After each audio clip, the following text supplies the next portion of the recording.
Таштандыдан табылга таап, табиятты таарынтпай, эскиден калган эл арасындагы кол эмгекти өнүктүрүүгө салымын кошкон өзгөчө адамдардан бири Чолпон Аламанова. Кыргызстан тигүүчүлөрдүн өлкөсүнө айланып, четке эселеп сатыкка товар салган салмактуу ишкерлер көп. Бирок көпчүлүк жаратылыш тазалыгын ойлонмок тургай, колдонулган жибектердин артканын кайра иштетүү жолдорун издөөнүн ордуна көрүнгөн көчөгө таштап, өрттөп, Айтор жалгыз гана кап чыккан пайтуунун камын көргөндөй. Бул багытта Чолпон айым башкалардан башкача, өзгөлөрдөн өзгөчө аракети менен айырмаланды. Кураком я занимаюсь с детства, где-то лет с 12. Именно открыла школу и стала обучать я в 2014 году. Когда я начинала обучать, было там человек 2-3 человека, наверное, у меня в группе. И со временем, конечно, количество учеников возросло. Я смотрю, что учениц и любителей курака становится все больше и больше. Чолпон айым кыргыздын курагын кыйырга таанытып, Япония, Түркия, Орусия, Өзбекстан, Пакистан өңдүү өлкөлөрдө өткөн жарманке көргөзмөлөргө катышып келет. Куракты жөн курабай, пайдалуу иш менен айкалыштырганы өзгөчө. Мы сделали проект «Эко-Курак» при поддержке фонда Сороса Кыргызстан. Идея этого проекта была в том, чтобы собирать остатки швейных отходов в цехах и перерабатывать их в изделия. Это кыргызское курак-пано или чапан-курак, или это какие-то аксессуары, которые можно продавать туристам. За время проекта, это было 5 месяцев, мы переработали 300 килограмм швейных отходов.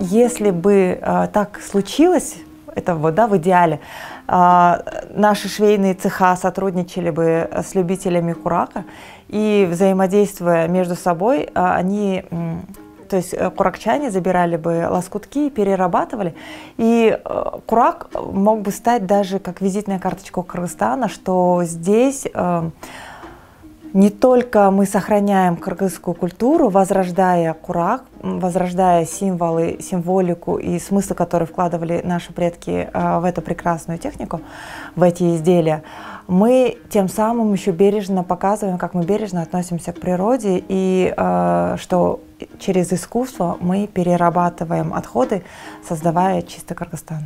Таштандыдан таза, тыкан жана көз жоосун алган көркөм эмгек жаратса болоорунун далили катары буюм тайымдардын түркүн түрү бар. Это все отходы швейных цехов. То есть я просто отсортировала по цвету. И здесь и разные фактуры. Здесь и хлопок, и шелк, и какие-то полиэстеровые ткани. То есть я ношу этот чапан и показываю, что когда я рассказываю про эко-курак, и все там думают, что отходы швейных цехов это что-то такое грязное, некрасивое, неприятное. И когда смотрят на такие вещи, они говорят: оказывается, это красиво, оказывается, из этого можно сделать вещь. Эзелкини эртеңкиге калтыруу максатын койгон, кыргызга кызмат кылган кыйындардын катары калың. Берүүбүздүн дагы бир каарманы Чорубек Саадамбек. Кыргыз тилин өнүктүрүүгө тоодо эмгеги бар. Четтиктерге кыргыз тарыхын, маданиятын ооз-эки сөз менен гана айта бербестен, далили менен болсун деген изги тилектин артынан көптөгөн ийгиликтүү иштерди аткарып келет. Кыргыздардын тарыхы жок, жазуусу жок болгон, тообун башында эле кой кайтарып жүрүшкөндөр. Анан биз ошолорду талкуулаганда, жок кыргыздар мындай десең, анан булагы кайдан алдың дейт. Анан эми өзүң окуган китеп, бирок интернетте жок да.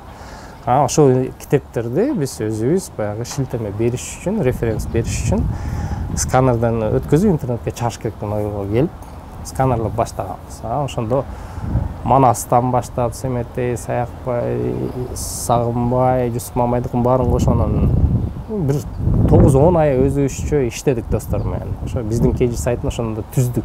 Кабаттуу үйлөргө батпаган калың китептерди электрондук форматка өткөрүү оңой олтоң иш эмес. Ою тоодой тоолук активисттердин идеясын колдогон Сорос фонду болду. Мурун кыргызча чыкпай жүргөн китептерди ошо Сорос фонду жогорку билимди реформалоо деген программасын алганда бир 100дөн ашык китепти которуп чыгарышкан. Ошонун баарын автордук уруксат бергенин баарын чыгардык да. Бул менен гана чектелбей, кыргыз википедиячылар кыймылын түзүп, кыргызга тиешелүү бардык багытты ийне жибине чейин иликтеп, интернетке жүктөө Чоробек мырза баштаган жоон топтун дагы бир жүгү болду. Жеке өзүм 200-тен ашык кишини окуттум. Иштеп ошо кыргыз википедиясын 1000 макаладан 80.000 макалага чейин көтөрдүк. Көрсө Википедия тоолук активисттердин арбын аракетинин башаты гана экени анык билинди. Ылдам котормого болгон муктаждык онлайн кыргызча сөздүгүн түзүүгө түрткү болду. Сөздүктүн баарын бир жерге чогултуш керек болуп, биз эл сөздүк деген кыргыз тилинин сөздүгүн түздүк. Биздин жаштардын патриоттуу жакты да. Биз ошо чакырык кылганда биз ойлогон эмеспиз, анча бала кошулат депчи. Кийин эсептеп көрсөк, ошо Google Translate'ке жок дегенде бир фраза которуп кошкон кишилердин саны 840, 800дөн ашык болду да. Биз үчүн күтүүсүз аябай чоң жакшы жыйынтык болду ошо. Анан ал ишибиздин акыбети кайтып, 2016-жылы февралда кыргыз тилин Google Translate кызматына коштук. Жана жасалма интеллект деген бала келип атпайбы? Анан ошол кыргыздарга түшүнүктүү болсун деп, анан жаңы кесиптер жана жөндөмдөр сөздүгү деп азыр жаңы сөздүк түзүп атабыз. Ал жерде ошо жасалма интеллект эмне, кандай иштейт деген ошого байланыштуу терминдерди которуп, ошо эл сөздүк сайтына киргизип атабыз да. Тарыхы жок эл болбойт. Ал эми бурмаланган тарых элдин эркин ой жүгүртүүсүнө бөгөт болот. Калактап касса да түгөнбөгөн кенч. Кыргыз тарыхында калган ак барактар толукталып, айрым далилдер кайсы бир адамдардын кызыкчылыгына ылайыкташып жазылганы бүгүн талаш талкуу эмес. Акыркы жылдары кыргыз тарыхындагы орчундуу окуялар кайрадан такталып, каармандардын анык жүздөрү айтылып, бандиттелгендер баатыр экенин билип турабыз. Ушул багытта талыкпай далалат кылып, кыйырды кыдырып, эл тарыхын элге тактап берүүнү максат кылган эсимде изилдөөчүлөр тобу. Көп учурларда эле сурайт да, эсимде тарыхтан эмне айырмасы бар, деги эле долбоордун башкы максаты, маңызы эмнеде деп.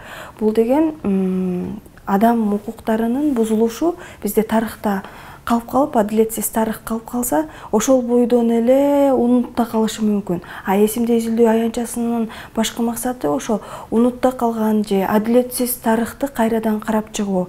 Эгер биздин өзүбүздүн эле тарыхыбызды 20-кылымды карасак, 1916-жылдагы үркүн темасы азыркыга чейин анчейин изилденбей келет. Андан кийинки жарандык согуш учурундагы басмачылардын орду, басмачылар ким дегенде деле азыр толук жооп бере албайбыз. Андан кийин коллективдештирүүндөгү кулакка тартуу саясаты, массалык түрдөгү депортациялар, 1920-50-жылдагы Сталиндик репрессиялар, 1937-38 жылы улуу террордогу массалык репрессия. Анан экинчи дүйнөлүк согушка келсек, ал экинчи дүйнөлүк согушта деле биз бир тараптуу идеология улуу жеңиш деп карап, бирок согуш туткундары болобу, деги эле согушту пропагандалабаш керек деген темаларды көп ача бербейт экенбиз. Көмскөдө калып ачык талкууланбай келген талаш темаларды изилдеп тактоо күн талабы. Айрым өлкөлөр тарых тактоо үчүн эшигин ачса, башкалары эмнегедир архив ачыктоодон алыс. Биз 2021-жылдын октябрь-ноябрь айларында Украинада, Кыргызстандан кулакка тартылып, Украинанын түштүгүнө сүргүнгө айдалган үй бүлөлөрдү изилдеп экспедиция кылдык. Анан бизге аябай жакшы болгону, ал жакта бүт архивдер ачык болду. Анан баардык ошо кыргызстандыктар жөнүндө ал жактан ошол Кыргызстандын аймагынан 700 үй бүлө же болбосо 3,5 ашык адам кулакка тартылып, сүргүнгө айдалган үй бүлөлөрү, кичинекей балдары менен. Алардын ар бирин жөнүндө документтерди, сүрөттөрдү, бардык архивдик документтерди чогултуп келе алдык. Анан биз ошол документтерди чогултуп келгенден кийин бизге ушул үй бүлөлөрдүн урпактары аябай көп кайрылып, анан алар өзлөрүнүн аталары, апалары жөнүндө маалымат таап алышты. Ошондон кийин бизге массалык түрдө бүт эле репрессия курмандыктарынын урпактары кайрыла баштады да. Биз атабызды, апабызды каяктан табабыз, дайынсыз жоголгон ушул жылдары эч нерсе билбейбиз деп. Бирок тилекке каршы бизде УКМКнын архиви азыркыга чейин жабык болгондуктан ачык изилдөө үй бүлөсү өзү атасы жөнүндө, чоң атасы жөнүндө билгенге дагы азыр бизде мүмкүнчүлүк жок. Архив маселеси жөнүндө азыр мыйзам долбоор иштелип чыккан. Ошол мыйзам долбоорду дагы биздин Кыргызстандагы Сорос фонду колдоп, анан азыр депутаттар экинчи окууда өтөрдө токтоп калды эмнегедир. Ошол боюнча азыр андан ары тагдыры бул мыйзам долбоорунуку кандай болот белгисиз. Анткени ал мыйзам долбоордо ошол 1920-50 жылдардагы архивтердин ачылышы, анан ошол эле жылдары репрессиялангандарды актоо, реабилитациялоо маселелери каралган.